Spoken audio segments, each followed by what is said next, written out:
오늘도 하나님의 은혜가 저 여러분에게 함께하기를 기원합니다.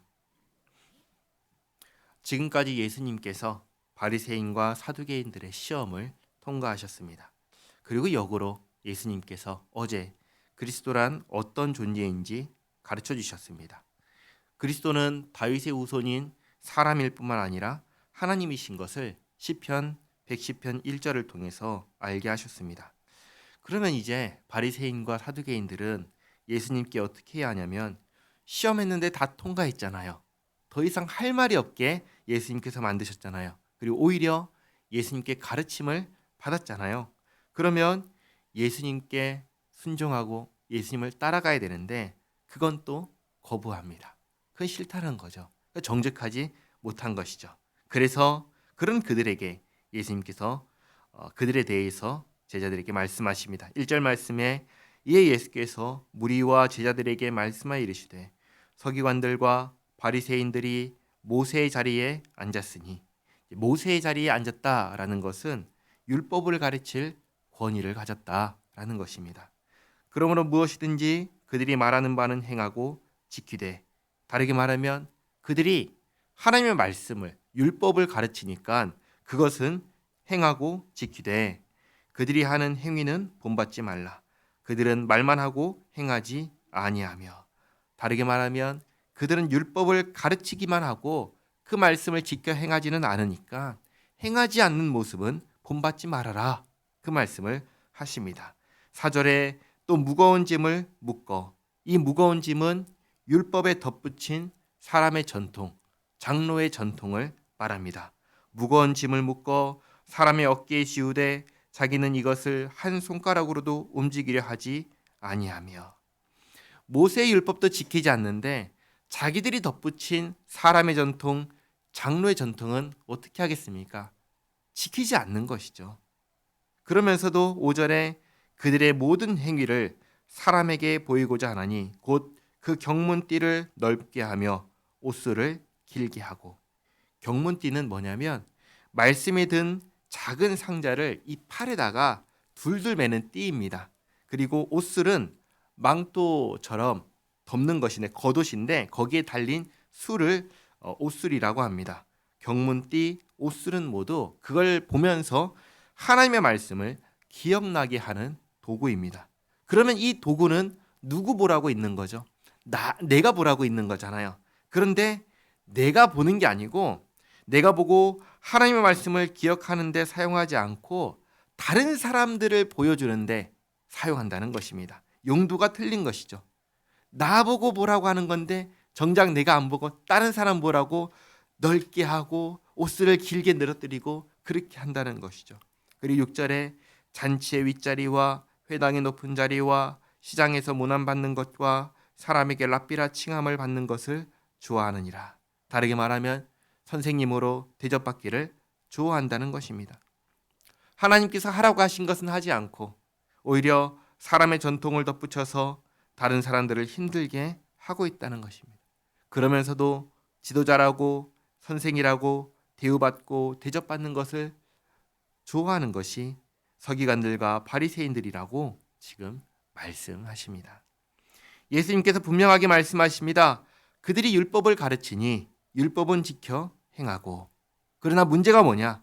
그는 실천하지 않으면서 남에게 자랑만 하고 명예만 원한다. 이게 문제라는 것이죠. 그래서 8절에 너희는 랍비라 칭함을 받지 말라. 너희 선생은 하나요? 너희는 다 형제니라.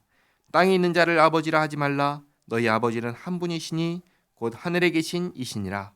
또한 지도자라 칭함을 받지 말라. 너희 지도자는 한 분이시니 곧 그리스도시니라.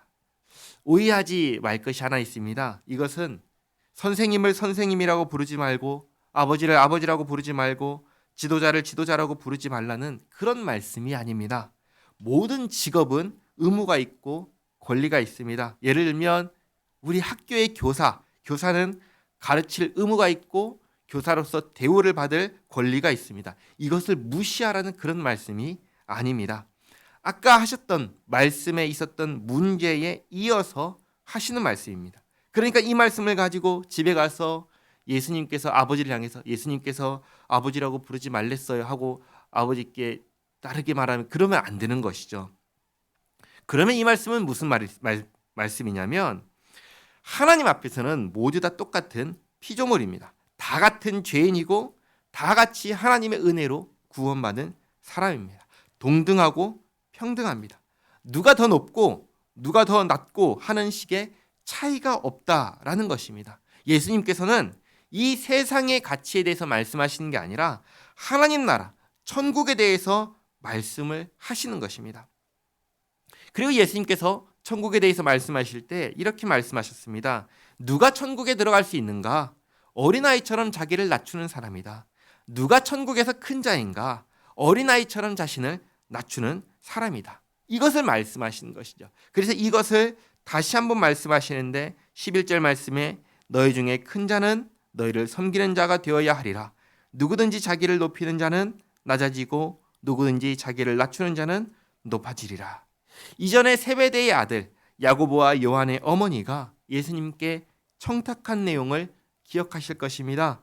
자기 아들들을 이렇게 해달라고 했죠. 예수님의 좌우편에 앉게 해달라고 했습니다. 그 요구에 예수님께서 이렇게 말씀하셨습니다. 나는 섬김을 받으러 온 것이 아니라 섬기려고 왔고 나는 내 목숨을 많은 사람을 위한 대속물로 주려고 왔다. 하나님의 나라의 주인이신 예수님께서 이렇게 하신다면 그 예수님을 따르는 제자들은 또 예수님을 믿는 사람들은 어떻게 해야겠습니까? 예수님처럼 해야 하는 것이죠. 예수님처럼 섬기려 해야 하는 것이죠. 대우를 받으려고 해서는 안 되는 것입니다.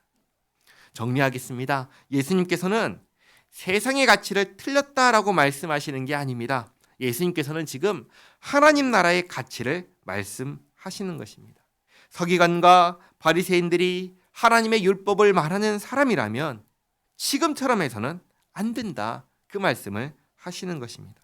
하나님의 나라는 하나님의 말씀이 기준입니다. 하나님께서는 우리에게 하나님의 말씀을 지켜 행하라고 하셨습니다. 말로만 할 뿐 아니라 실천도 하라고 하셨습니다. 또 하나님 앞에서 우리 모두는 평등합니다. 하나님 나라에서 높은 사람, 낮은 사람 없습니다. 예수님께서는 오히려 대접을 받고자 하는 대로 남을 대접하라고 하셨습니다. 그렇게 남을 대접하는 사람이 대접받는 곳이 하나님의 나라입니다. 남을 섬기는 사람이 섬김을 받는 곳이 하나님의 나라입니다. 이것을 잊지 마시기 바랍니다. 기도하겠습니다. 하나님, 오늘 다시금 하나님 나라의 가치를 알려주심에 감사합니다. 세상에서 살 때에는 분명 지위도 중요하고 명예도 중요하고 권력도 중요합니다. 그러나 하나님 나라에서는 이것이 중요하지 않음을 깨닫습니다. 하나님 나라에서 중요한 것은 하나님의 말씀입니다. 하나님의 말씀에 순종하는 것입니다. 하나님의 말씀을 지켜 행하는 것입니다. 우리 모두가 하나님 앞에서 평등합니다. 높은 사람도 없고 낮은 사람도 없습니다.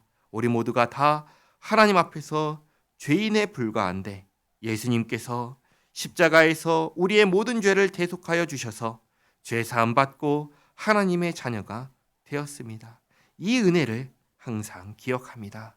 하나님, 우리에게 본을 보여주신 예수님을 따라 살기를 원합니다.